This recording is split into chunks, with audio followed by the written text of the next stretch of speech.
오늘 거룩한 주일을 저희들에게 허락하여 주시고 사랑하는 주의 성도들이 주님 앞에 예배드리기 위해 이 자리에 앉아 있습니다. 주님만을 예배하게 하시고 특별히 이 시간에는 주님의 살아있는 생명의 말씀이 선포되어 오니 우리 성도들이 이 말씀 가운데 나의 믿음의 모습을 돌아보게 하시고 정말로 믿음의 능력을 가진 사람으로 살아갈 수 있도록 저희 가운데 함께하여 주시옵소서. 예수님 이름으로 기도하옵나이다. 아멘. 할렐루야. 우리 옆에 분들과 한번 인사했으면 좋겠어요. 당신 때문에 행복합니다. 우리 다시 마음을 좀 담아서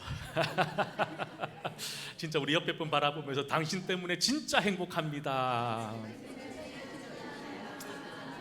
네, 이쯤 되면 하나 더 해야 되죠. 당신 없으면 못 살 것 같아요.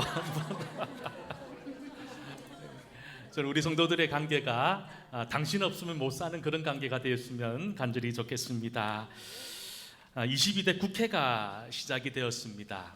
우리 성도들은요, 새롭게 뽑힌 국회의원들이 정말로 바른 정치를 할 수 있도록 기도해야 되는 사명이 있다는 것을 여러분 잊지 않기를 간절히 소망합니다. 이렇게 국회가 개원하다 보니 국회와 관련된 많은 뉴스들, 기사들이 올라오는데 어젠가 제가 재미난 기사를 하나 읽었습니다. 기사 제목이 뭐냐 하면 식물원으로 변한 국회. 여러분 조금 짐작이 가십니까? 뉴스의 내용은 이렇습니다. 새롭게 임기를 시작하는 국회의원들에게 사람들이 화분과 난을 보내기 시작하는 거예요. 국회의사당에 수백 개, 수천 개의 난이 하루에 배달되기 시작합니다.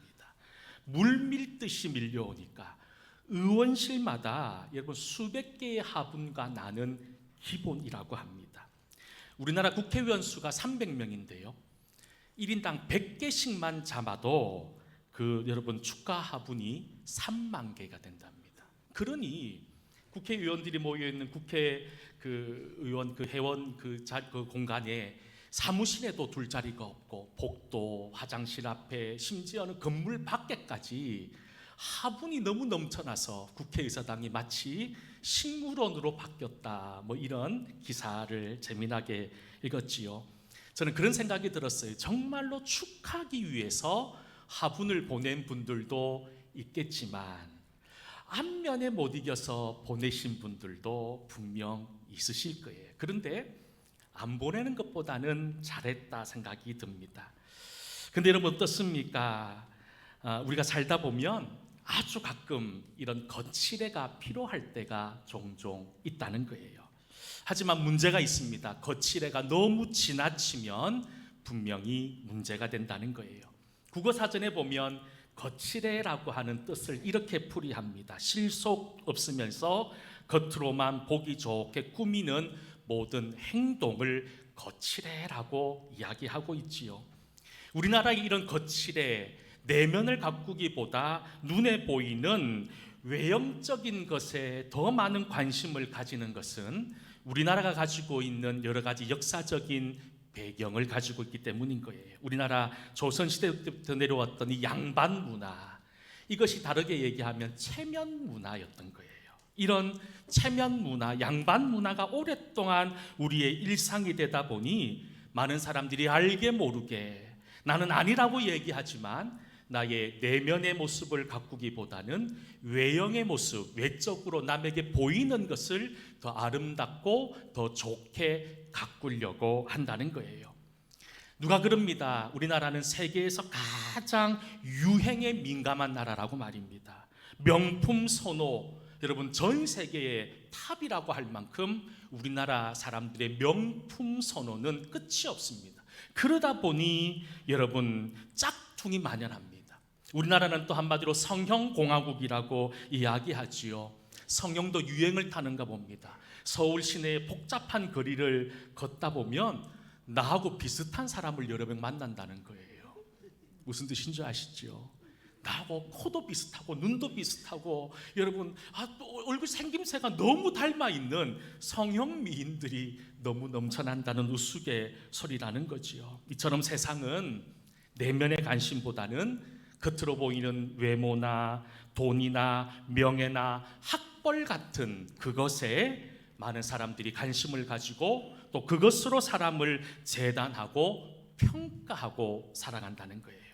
물론 세상이 그렇다 하더라도 우리 믿는 사람은 어떻습니까? 좀 진실하게 살아가면서 우리 성도들만큼이라도 외형의 모습보다는 내면의 아름다움을 더 소중하게 생각하고 살아가야 될 터인데, 제가 혹시나 이 말씀을 드리면 여러분들이 저를 속물이라고 얘기하실 줄 모르겠지만 저 또한 눈에 보이는 화려함과 아름다움에 마음 뺏길 때가 있더라는 거예요.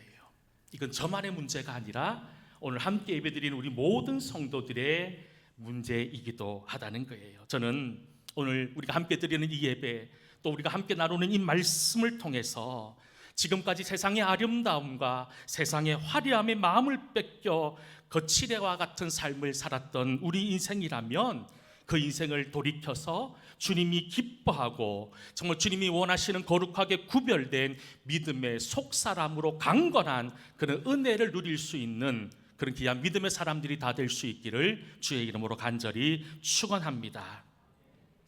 우리 주변에 보면 수십 년 믿음 생활하신 분들이 계세요. 어떤 오래 교회를 다니다 보니 여러분 교회에서 그게 어울리는 직분도 있습니다. 목사로, 장로로, 권사로, 안수집사로, 중직으로 살아가는데 실제로는 믿음 없는 경우들이 얼마나 많이 있습니까? 믿음을 잃어버린 채, 심지어 믿음의 능력을 상실한 채 살아가는 이름만 있는 성도들이 우리 주변에 너무너무 넘쳐난다는 거예요. 믿음의 능력을 잃어버린 성도들의 특징이 무엇입니까? 하나님께로부터 받은 수없이 많은 은혜들이 있는데 그 은혜를 기억하지 못하는 거예요. 그래서 늘 불평하고 원망하고, 여러분, 그리고 늘 마음속에 염려와 걱정으로 가득한 불안으로 가득한 삶을 살아가는 사람들이 믿음의 능력을 잃어버린 사람의 공통적인 모습이라는 거예요. 또 믿음의 능력을 잃어버린 사람은 어떻습니까? 하나님의 약속이 있어요. 내가 너를 지명하여 불렀고 너는 내 것이다라고 하는 하나님의 분명한 약속이 있음에도 불구하고 그 약속의 말씀이 들어오지 않는다는 거예요. 그리고 또 믿음의 능력을 잃어버린 사람은 어떤 사람입니까? 요즘 우리가 새벽기도 시간을 통해서 사무엘상에 나오는 사울왕에 대한 이야기를 함께 성도들과 나누고 있는데요, 사울의 모습 속에서 하나님 앞에 순종하지 못하는 모습들을 발견하게 됩니다. 그런데 누구든지 순종할 수 없어요. 누구든지 온전한 순종의 길을 걸어갈 수 없는 연약함을 누구나 가지고 있는데, 사울에게 있어서 발견되는 안타까움이 뭐냐 하면 자기가 하나님 앞에 순종하지 못하는 것에 대한 이유를, 핑계를 댄다는 거예요. 그 원인을 나에게 찾는 것이 아니라 외부로 돌리면서 자신의 연약함과 자신의 순종하지 못함을 핑계대는 삶을 살더라는 거예요. 그것이 결국 믿음의 능력을 살아가고 있는 사람들의 모습일 겁니다. 그렇다면 오늘 이 자리에 말씀을 듣고 있는 여러분들의 믿음의 상태는 어떻습니까? 여러분, 우리가 하나님을 기쁘시게 해드리는 방법이 여러 가지가 있습니다. 여러분, 하나님이 우리를 통해 기뻐하는 방법, 성경은 분명히 우리에게 말씀합니다. 하나님을 향한 믿음, 그 믿음이 하나님을 기쁘게 한다라고 성경은 분명히 우리에게 말씀하고 있다는 사실을 기억하시고, 저럼 여러분들의 믿음이 온전해질 수 있기를 축복합니다. 그리고 믿음의 능력을 온전히 증거할 줄 아는 그런 하나님의 존귀한 사람으로 거듭나는 은혜가 있기를 주의 이름으로 다시 한 번 더 간절히 축원합니다. 디모데후서 3장 말씀에 보면 말세에 일어나는 여러 가지 불신앙적인 현상에 대해서 이렇게 말씀하고 있습니다. 우리 말씀을 같이 한번 읽어볼까요? 디모데후서 3장 1절부터 5절까지의 말씀입니다. 같이 한번 읽읍시다. 시작. 너는 이것을 알라. 말세에 고통하는 때가 이르러 자랑하며 교만하며 비방하며 부모를 거역하며 감사하지 아니하며 거룩하지 아니하며 무정하며 원통함을 풀지 아니하며 모함하며 절제하지 못하며 사나우며 선한 것을 좋아하지 아니하며 배신하며 조급하며 자만하며 쾌락을 사랑하기를 하나님 사랑하는 것보다 더하며 경건의 모양은 있으나 경건의 능력은 부인하니 이 같은 자들에게서 내가 돌아서라. 아멘. 지금 디모데는요, 디모데후서 3장 1절부터 5절까지의 말씀을 통해서 악한 세대, 즉 이 말세에 일어나는 19가지의 현상에 대한 이야기를 아주 자세하게 우리에게 말씀합니다. 그러면서 결론으로 이야기하는 것이 무엇입니까? 믿음의 모양은 있는데 경건의 능력을 상실해버린 시대가 우리가 살고 있는 지금 이 시대라는 거예요. 특별히 오늘 이 디모데는 단순히 이 말세에 대한 경고로만 그치는 것이 아니라 우리를 향해 이 경건의 능력을 회복하기 위한 중요한 두 가지를 우리에게 말씀하고 있다는 거예요. 먼저 디모데가 말하고 있는 것이 무엇입니까? 지금 우리가 살고 있는 지금 이때가 말세라는 것을 기억하라라고 말씀하고 있다는 거예요. 지금 여러분들은 어떻습니까? 내가 살고 있는 지금 이 시대, 우리를 둘러싸고 있는 이 영적인 환경이 어떻다고 생각합니까? 매일 들려오는 세상의 소리들을 한번 자세히 보십시오. 다툼의 소리와 불평과 원망과 여러분 살인의 소리들로 가득 차져 있지 않습니까? 그래서인지 몰라도 하나님을 알지 못하는 사람들조차 이 세상을 바라보며 말세라고 이야기하는 시대 속에 우리가 살고 있다는 거예요. 그런데 예수 믿는 우리들이 세상 사람들은 말세라고 이야기하는데 우리는 그렇지 않다라고 이야기한다면 우리는 영적인 감각을 상실해 버렸다는 거예요. 여러분 기억하십시오. 지금 우리가 살고 있는 지금 이 시간, 이 순간 바로 말세의 때를 보내고 있다는 사실을 여러분 잃어버리는 그 순간 우리의 믿음의 능력조차 상실한다는 사실을 기억하셔야 된다는 거예요. 여러분, 이 세상이 악해지는 이유가 무엇일까요? 무엇보다도 우리가 살고 있는 지금 이 시대는 하나님이 찾으시는 신실한 믿음의 사람들이 없습니다. 점점 의인들이 사라지고 있는 시대 속에 살고 있습니다. 믿음이 있다고 이야기하는 믿음의 사람이라고 이야기하는 우리들조차 자기를 더 사랑합니다. 물질을 사랑하고 하나님의 말씀과 하나님의 약속보다도 이 세상의 것에 마음을 빼앗기고 감사를 잃어버리고 절제하지 못하고 참지 못하고 악한 것에 쫓아다니면서 살아가고 있는 이 참담한 삶을 우리가 살고 있다는 거예요. 그러다 보니 경건의 모양은 있어요. 예수 믿는 것 같아요. 교회 가는 것 같아요. 그런데 우리에게 믿음의 능력이 드러나지 못한다는 거예요. 지금 우리는 어느 때보다 임박한 말세의 때를 보내고 있습니다. 무엇을 회복해야 될까요?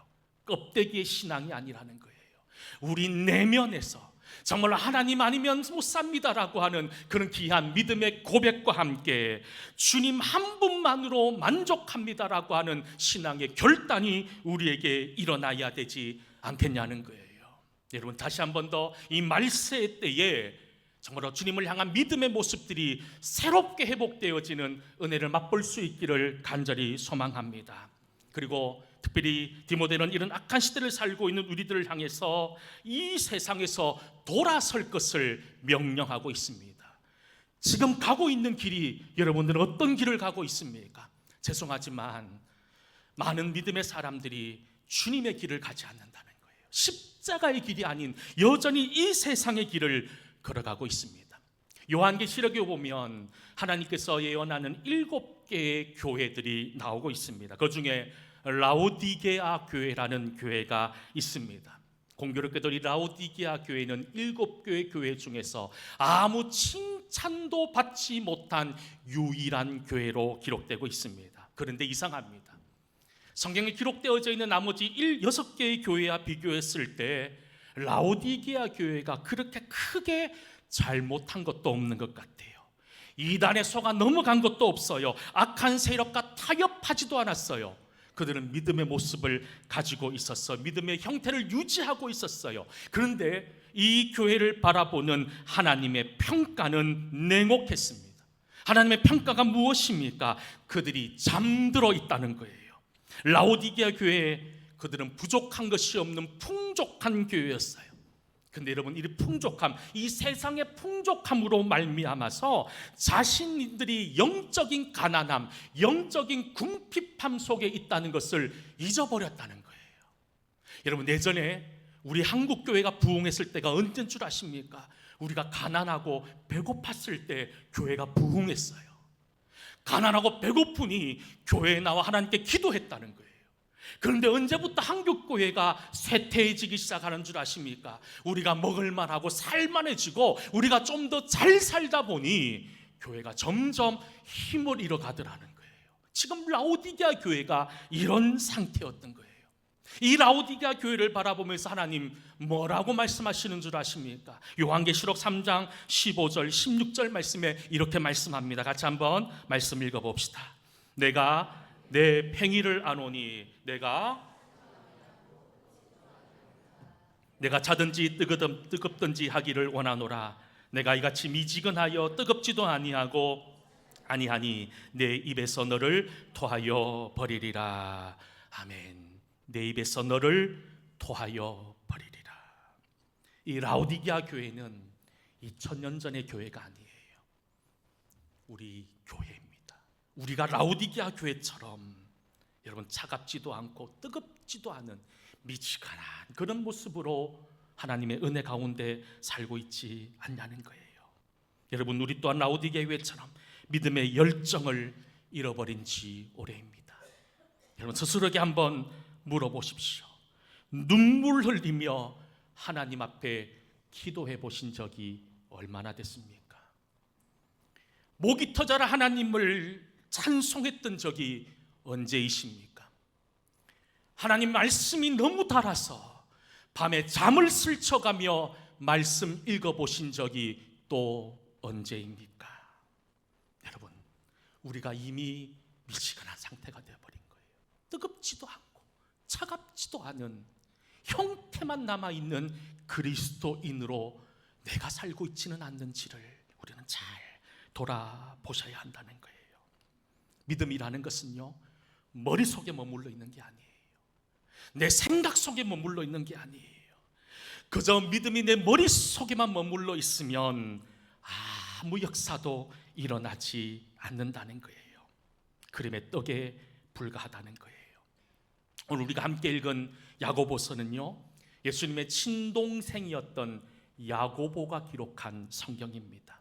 예수님의 친동생이었던 야고보, 여러분, 세상에 예수님이 형님이었어요. 그러니 야고보의 믿음이 얼마나 좋았겠습니까? 그런데 사실 처음 야고보는 전혀 그렇지 않았습니다. 자기 형 예수가 하나님의 아들이라고 얘기하니 미친놈 취급했어요. 형을 믿지 않았고 형을 저주했고 형을 욕했던 사람이었어요. 그런데 예수님의 부활 이후에 그 동생 야고보가 변화되었어요. 그리고 예루살렘 교회에 없어서는 안 되는 지도자가 된 이후에 흩어져 있는 여러 초대교회에 많은 성도들이 온전한 믿음을 회복하기 위해서, 믿음을 전파하기 위해서 편지를 적어 보내는데, 그것이 바로 우리가 오늘 함께 읽은 본문의 말씀인 야고보서였던 거예요. 그런데 이 야고보서가 기록될 때가 어떤 때인 줄 아십니까? 주후 46년에서 50년경으로 추정이 됩니다.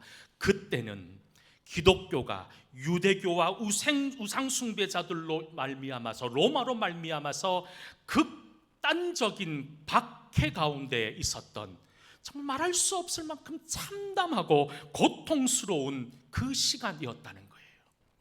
매일 고난이 다가옵니다. 함께 믿음 생활했던 사람이 잡혀가서 사자밥이 됩니다.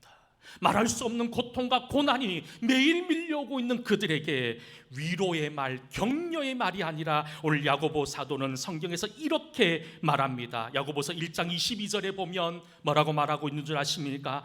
너희는 말씀을 행하는 자가 되고 듣기만 하여 자기를 속이는 자가 되지 마십시오라고 간절히 고백하고 있는 거예요. 여러분, 말씀을 다시 보십시다. 너희는 말씀을 어떻게 하는 자가 되라고요? 행하는 자가 되라는 거예요. 듣기만 하지 말고, 듣기만 해서 자기를 속이는 자가 되지 말고 말씀을 행하는 자가 되십시오. 좀 이상하지 않습니까? 고난의 연속이었어요. 내일 잡혀 죽을 수밖에 없는 그런 참담한 인생을 살고 있는 성도들에게 너희의 믿음을 보이라는 거예요. 너희의 믿음의 능력을 보이라는 거예요. 이게 지금 야고보 사도가 우리에게 던지고 있는 강력한 메시지이기도 하다는 거예요. 여러분 잘 아는 이야기일 겁니다. 허브 월러라고 하는 사람이 쓴 하나님과의 연결이라고 하는 아주 오래된 책이에요. 이 책에 보면 우리가 익히 잘 아는 한 이야기를 소개합니다.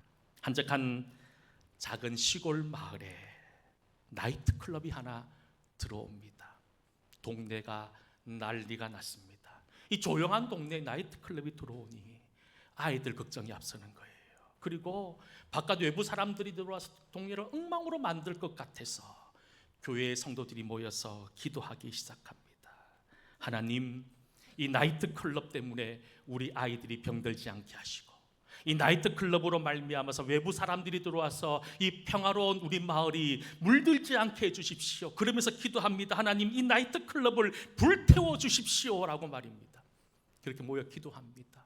어느 날 밤에 천둥이 칩니다. 벼락이 내립니다. 공교롭게도 벼락이 그 나이트클럽에 내려서 나이트클럽이 홀라당 타버린 거예요. 그러니 여러분, 나이트클럽 사장이 열받아 버린 거예요. 누구를 고소한 줄 아십니까? 교회를 고소한 거예요. 판사한테 가서 저 사람들이 기도해가지고 우리 나이트클럽이 벼락 맞아서 불타버렸다는 거예요. 그러니 이 교회에서 우리 나이트클럽을 보상해줘야 된다는 거예요. 얼마나 대단한 일입니까? 그러니까 교회 이 목사님하고 장로님이 이 판사 앞에 가서 뭐라고 얘기하는 줄 아십니까? 우리가 저 나이트클럽을 위해서 불타달라고 기도하기는 했는데 이 불탔다는 게 자기들은 이해가 안 된다는 거예요. 이 말도 안 된다는 얘기인 거예요. 그러면서 이 두 사람과 이 두 나이트클럽 사장하고 교회 대표들하고 계속 싸우는 거예요. 그러니 판사가 어떤 결론을 내린 줄 아십니까? 이렇게 내립니다. 누가 잘못을 범했는지는 잘 모르겠지만 한 가지 분명한 것은 나이트클럽 주인은 기도의 능력을 믿고 있는데 교회 다니는 성도들은 기도의 능력을 부정하고 있는 것 보니까 교회 다니는 성도들보다 나이트클럽 주인이 더 믿음이 있는 것 같다라는 것이 판사의 결론이었다는 거예요. 물론 웃자고 각색된 이야기이기도 하지만 이게 우리의 문제라는 거예요. 거저 각색된 문제가 아니에요. 거저 우스갯소리로 만들어낸 이야기가 아니라는 거예요. 우리 스스로가 이미 믿음의 능력과 기도의 능력을 부정한 채 살아가고 있는 증거들이 이 세상에 넘쳐난다는 것이 얼마나 부끄러운 현실입니까? 많은 성도들이 기도하지 않는 것도 문제지만 더 큰 문제가 바로 여기에 있다는 거예요. 기도했는데 기도의 능력을 인정하지 않고 부정하고 있다는 것, 너무나도 심각한 문제임을 우리는 잊지 말아야 된다는 거예요. 그러니 여러분, 우리의 믿음의 능력을 회복하길 원하십니까? 그렇다면 가장 먼저 기도했다면 응답해 주실 것이라고 하는 확신 가운데 거할 줄 아는 저와 여러분 될 수 있기를 주의 이름으로 간절히 축원합니다. 그리고 또 믿음의 능력은 어느 때 일어나는 줄 아십니까? 말씀에 순종하는 사람이 누릴 수 있다라고 이야기합니다. 그리고 오늘 야고보 사도는 오늘 말씀에서 아브라함의 이야기를 가지고 옵니다. 2절의 짧은 말씀에 아브라함의 이야기가 나오는데 아브라함이 25년의 기다림 속에 독자 이삭을 얻게 됩니다. 하는데 하나님께서 그 독자를 바치라는 거예요. 제물로 죽이라는 거예요.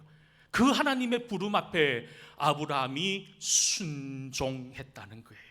그 순종의 결과가 무엇이었습니까? 말씀 읽어볼까요? 야고보서 2장 21절부터 23절까지 말씀이에요. 같이 한번 읽읍시다. 시작. 우리 조상 아브라함이 그 아들 이삭을 내가 보거니와 믿음이 그의 행함과 함께 일하고 행함으로 믿음이 온전하게 되었느니라. 이에 성경에 이른바 아브라함이 하나님을 믿으니 이것을 의로 여기셨다는 말씀이 이루어졌고 그는 하나님의 벗이라 칭함을 받았나니. 할렐루야. 아브라함을 향해서 하나님의 벗이었다. 그 정도로 하나님에게 높임받았다라는 것을 이야기합니다. 성경은 우리에게 겨자씨만한 믿음이 있을 때 산을 옮길 역사가 일어난다고 이야기합니다. 그런데 여러분 생각해 보십시다. 누구나 다 겨자씨 같은 믿음을 가지고 있어요. 그런데 누가 산을 옮길 수 있습니까? 산을 옮길 삶의 순종이 있는 사람이 산을 옮길 수 있다는 거예요. 여러분, 그저 믿음으로 산을 옮기는 게 아니라는 거예요. 믿음이 있다면 산을 옮기기 위한 행함과 순종의 결단이 있을 때 산이 옮겨지는 기적이 우리에게 허락된다는 성경을 우리는 잊지 말아야 된다는 거예요. 다시 한번 더 기억하십시다. 믿음은 내 머릿속에 머물러 있는 게 아니에요. 내 기억 속에 머물러 있는 것이 아니라 내 삶을 통하여 드러나야 되고, 내 삶을 통해서 내 믿음이 증거되어질 때 그것이 능력으로 드러나는 것이고, 그것을 통해서 하나님이 높임받는다는 사실을 기억하고 거칠해하는 믿음의 모습이 아니라 우리의 내면을 가꾸고 하나님이 원하시는 능력의 믿음의 사람으로 세워지는 그런 귀한 은혜가 있기를 주의 이름으로 간절히 축원합니다. 기도하겠습니다. 은혜로우신 아버지 하나님, 우리 동성교회 모든 성도들이 무엇보다 믿음의 능력을 회복하게 하여 주셔서 하나님의 귀한 일들을 은혜 가운데 감당할 줄 아는 믿음의 사람들 다 되게 하여 주시옵소서. 주신 사명들이 있습니다. 그 부름 앞에 흔들리지 않게 하여 주시옵소서. 예수님 이름으로 기도하옵나이다. 아멘. 말씀을 생각하시면서 357장 주 믿는 사람 일어나 찬송하며 준비한 예물 하나님께 드리겠습니다.